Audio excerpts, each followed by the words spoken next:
সাম্প্রতিক সময়ে আমরা যেদিকেই তাকাই না কেন, বিএনপি, ছাত্রদল, ছাত্র শিবির, জামায়াত সহ অন্যান্য অঙ্গ সংগঠনেরও হাজার হাজার অনুসারী পরিলক্ষিত হচ্ছে।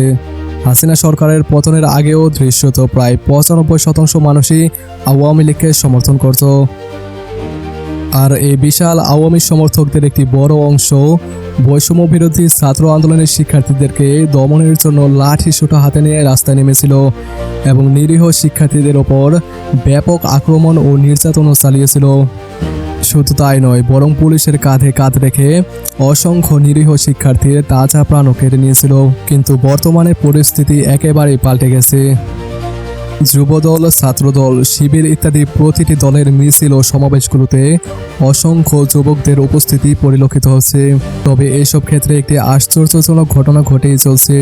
এতদিন ছাত্রদল, যুবদল, ছাত্র শিবির ইত্যাদি দলের নেতাকর্মীরা যেভাবে কৌশলে প্রকৃত পরিচয় গোপন রেখে ছাত্রলীগের মধ্যে ঢুকে গিয়ে তারা তাদের দারুণ কিছু পরিকল্পনা অনায়াসে সফল করে ফেলেছিল, ঠিক তেমন ভাবেই বর্তমানে রীতিমতো কাটা দিয়ে কাটা চলছে ছাত্রলীগ।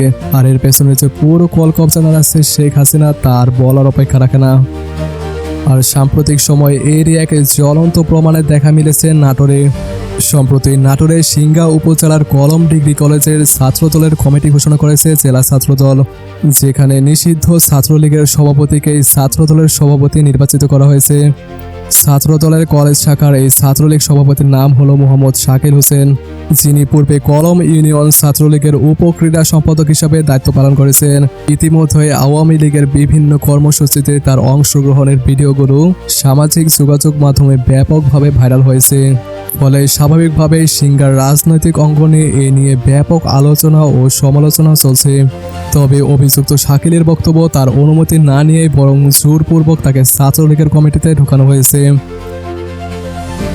প্রিয় দর্শক, এই ব্যাপারে আপনার কি মতামত আমাদের কমেন্টে লিখে জানান এবং ভিডিও ভালো লাগলে লাইক এন্ড সাবস্ক্রাইব করে আমাদের সাথে থাকুন।